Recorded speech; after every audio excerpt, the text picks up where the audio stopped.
It took a while, but Kristin Gaspar is a county supervisor, and Darrell Issa will go back to Congress.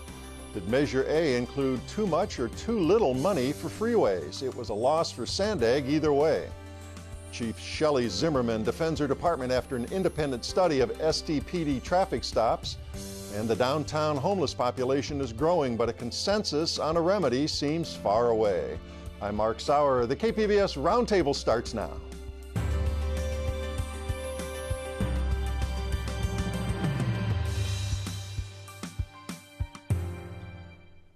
Welcome to our discussion of the week's top stories. I'm Mark Sauer, and joining me at the KPBS Roundtable today, reporter Joshua Stewart of the San Diego Union-Tribune. Hi, Josh. Hi, great to be here. Good to see you back again. KPBS North County reporter Allison St. John. Hi, Allison. Hi, Mark. Glad you're here today. Courts reporter Dana Littlefield of the Union-Tribune. Hi, Dana. Hi, Mark. Welcome back. And reporter Lisa Halverstadt of Voice of San Diego. Hi, Lisa. Hi, Mark. Well, we had a pair of real squeakers in local races last month that took weeks to settle. Republican Kristin Gaspar, mayor of Encinitas, edged first-term Democrat Dave Roberts from his seat on the County Board of Supervisors, and Republican incumbent Darrell Issa barely bested Democrat Douglas Applegate in the 49th Congressional District. Allison, let's start with that county race. Gaspar was behind, and then she overcame it. And how surprising is it to see someone come from down, and it looked like he was going to hold that seat? Yes, to actually defeat an incumbent supervisor, not one who stepped down and resigned, but one who is still running.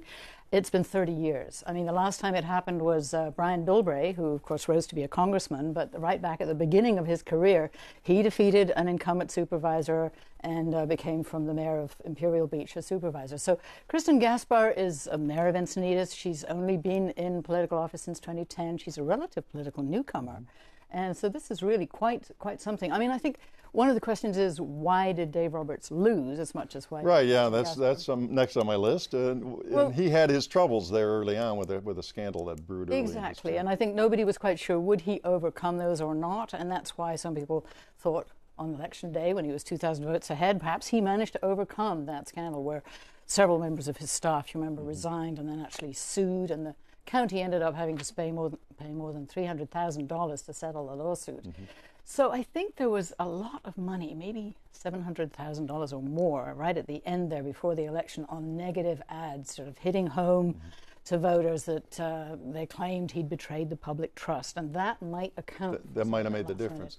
But there's one other thing too, which is that I was talking to representatives from SEIU, that's the labor group that represents thousands of county workers. And they said they really worked for Dave Roberts' election 4 years ago, and this year, not so much. They said they didn't feel like he'd come through for them in terms of fighting for more services for the dispossessed in San Diego. Now, Joshua, what did Gaspar run on? What was her main theme? Well, her biggest theme was that she was not Dave Roberts.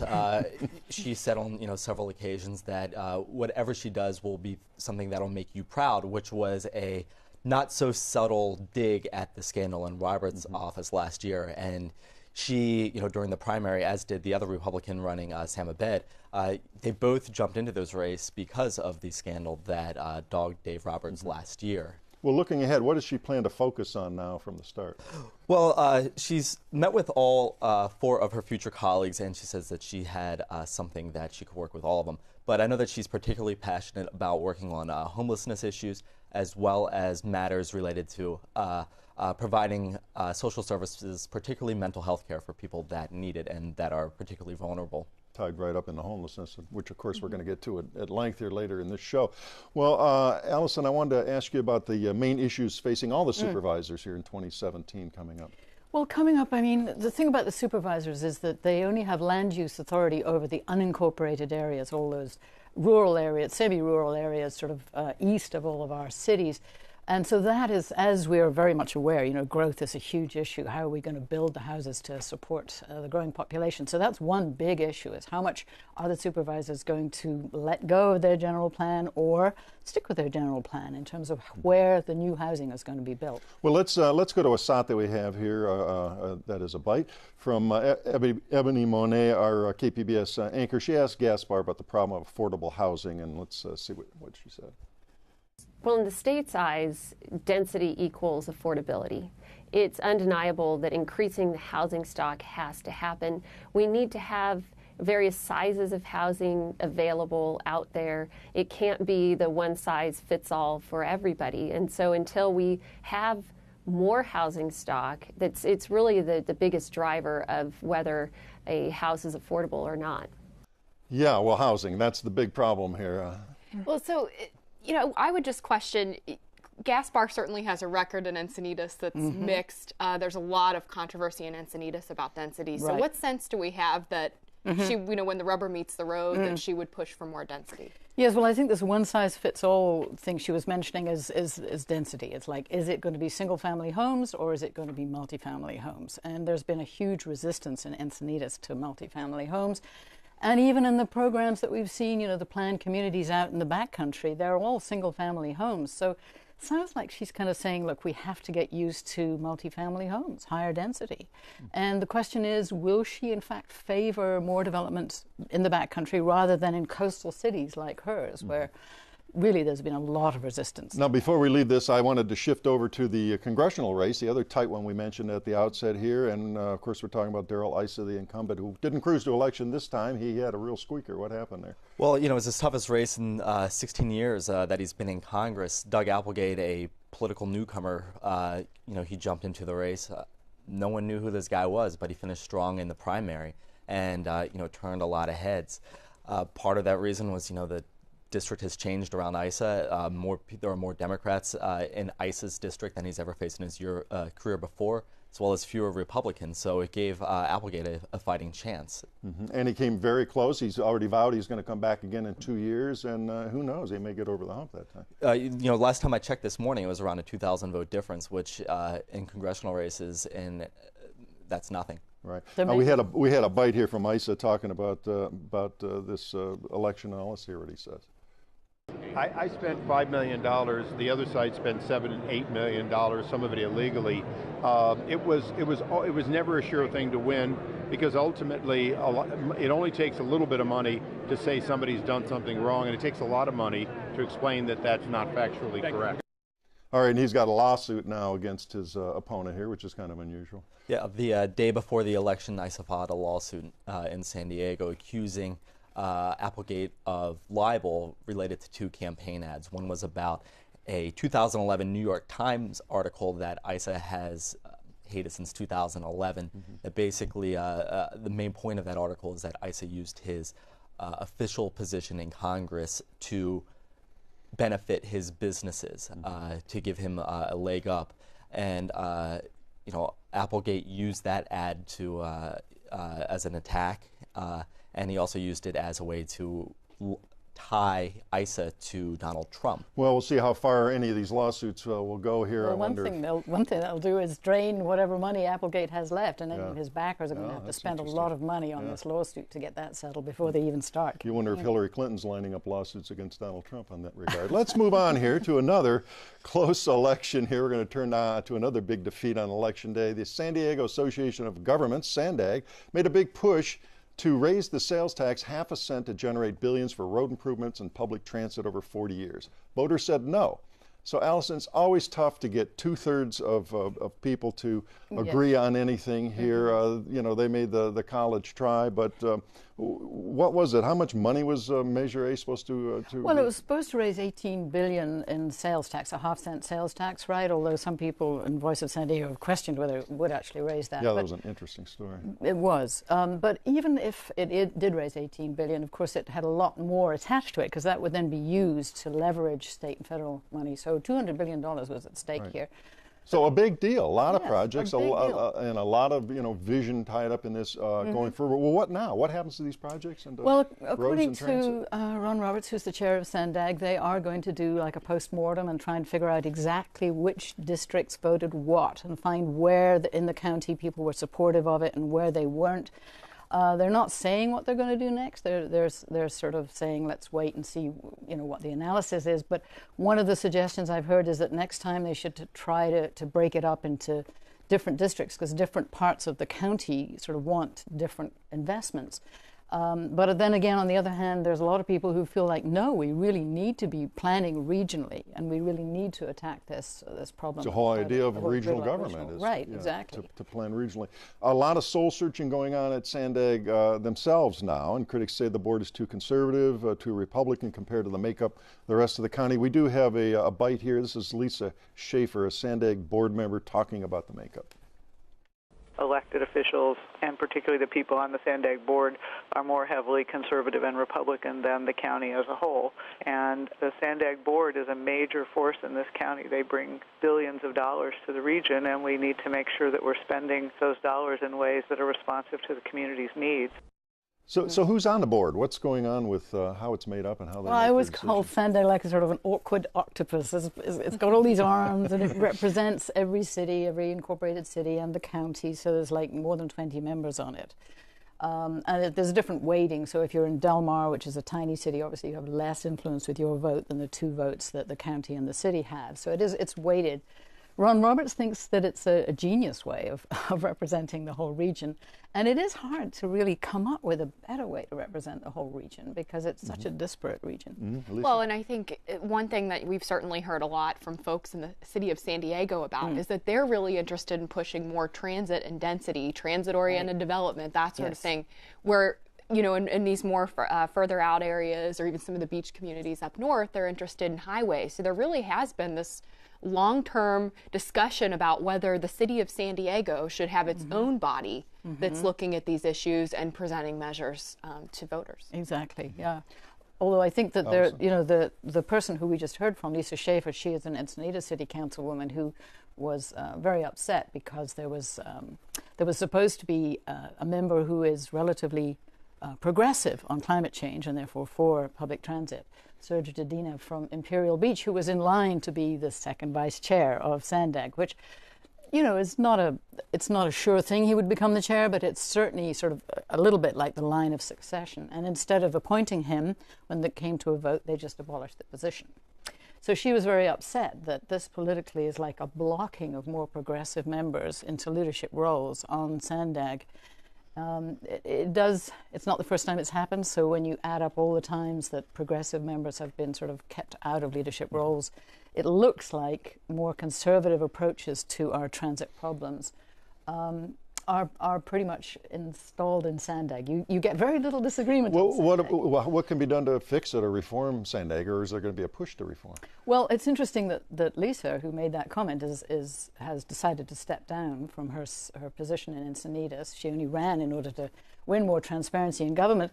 And so, she spoke out, and so did Lisa Huebner from Solana Beach, both of whom are leaving SANDAG. So you get the impression that people who are on SANDAG really don't have the incentive to speak out about how they might see SANDAG needs changing because it's such a monolithic, sort of powerful organization. Well, we'll see what happens there as we go forward. We're going to move away from the election now. A new study on San Diego Police Department traffic stops shows race and ethnicity are not key factors for the police who patrol the streets, but they are key factors when officers decide which motorists to question and search in the field.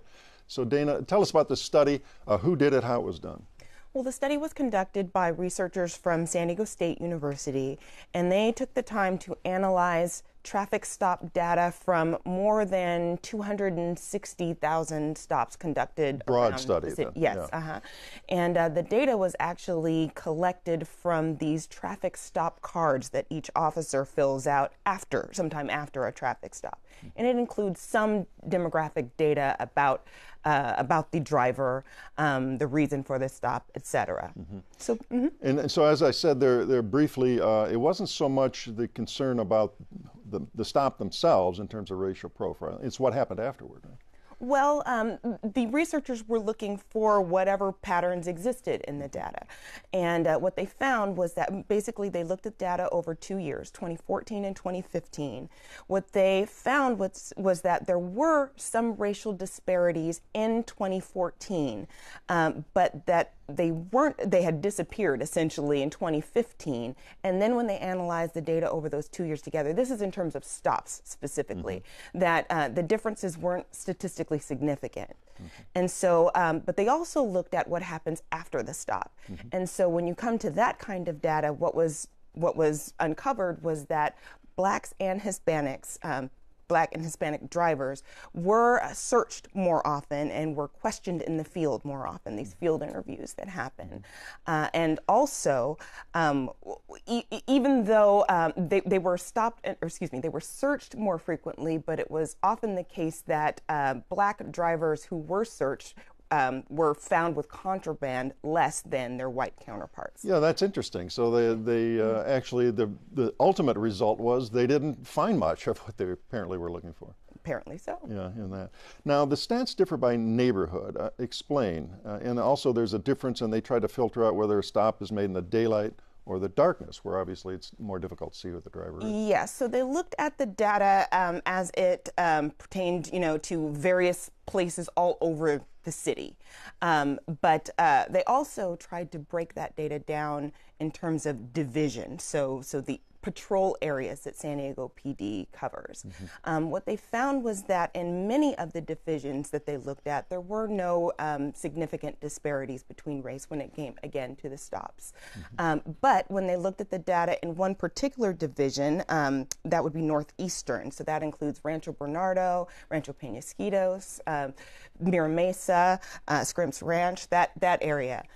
Basically that there was a significant difference in terms of how many more black people were stopped in those areas. All right, so we have the police chief, Shelley Zimmerman. She responded to the release of this and talking to the City Council Public Safety Committee what her department's doing. Let's hear that.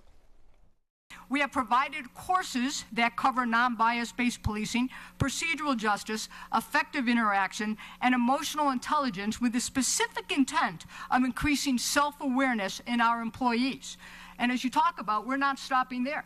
Our new upcoming training will continue to build upon these topics and increase our community interaction. And we are confident by working together, we will foster the highest level of public trust and set the national model for community police relations. All right, high goals and ambitions there. What's the reaction from the community and folks out there who, with the result of this study and what's happening in the field? Well, the reaction, well, a lot of people from communities of color basically weren't surprised by the results. A lot of people were saying, especially at a meeting that was held just the other day, that these are things that they encounter all the time, where they feel as though they've been stopped more often, specifically because of the color of their skin, and nothing comes of that. That's part of what this frustration is about, not only the stop in the first place, but these feelings of being harassed or intimidated by police. And then when nothing comes of that particular stop, there seems to be no repercussion for the officer. At least that's what people are saying. So she wants to be a national model. Do we know how San Diego compares to other big cities at the moment? Well, we know that, in terms of this study really very much mirrors other studies that have been conducted in other large cities. Many of which have used the same kind of methodology. Mark, you mentioned just a moment ago, the comparing data from stops conducted during the day versus at night in the same general area. And the idea by doing that, by concentrating on that, is that you can kind of isolate race as, what you're looking for, that's the variable that has an impact here. Lisa? So one thing that I find interesting thinking about this is, so Voice of San Diego had done a great investigation. One of my former colleagues, Liam Dillon, had written a story, I believe it was end of 2014, beginning of 2015, looking at the fact that the department for years had actually been at the forefront collecting data on stops. And then they stopped doing it. And at this time when he was looking at this and questioning the department, he kept hearing from the police leaders that they had not heard that racial profiling was an issue. And then at the meeting this past week where this was discussed, Shelley Zimmerman was really not saying that this was a problem. And so is there a disconnect then? Well, it depends on who you ask, but it seemed that way at the meeting just the other day on Wednesday.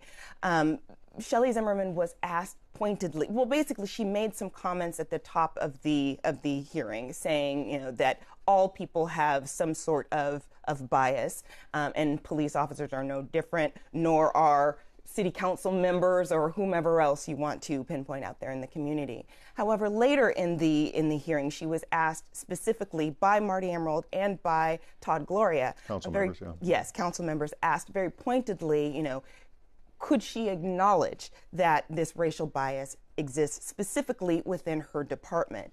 And she repeatedly referred to her opening remarks, which seemed to be more general, that everybody, all people on earth, all human beings, have some kind of bias. So she's and really frustrated people in the audience. Not answering that. All right, we'll be looking for more reporting and more stories on that as we go forward.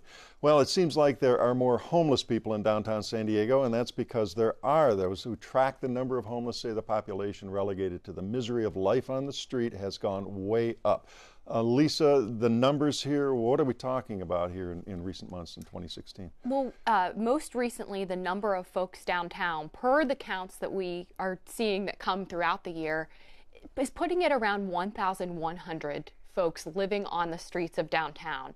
At its peak, it hit about just under 1,400 people. Okay, and so that is up. And what are some of the causes? I know that it's very difficult for people who look at this to put their fingers on exactly what's happening. Well, we really don't know. I spent a lot of time a couple weeks ago talking to experts locally, nonprofit leaders, all sorts of data folks.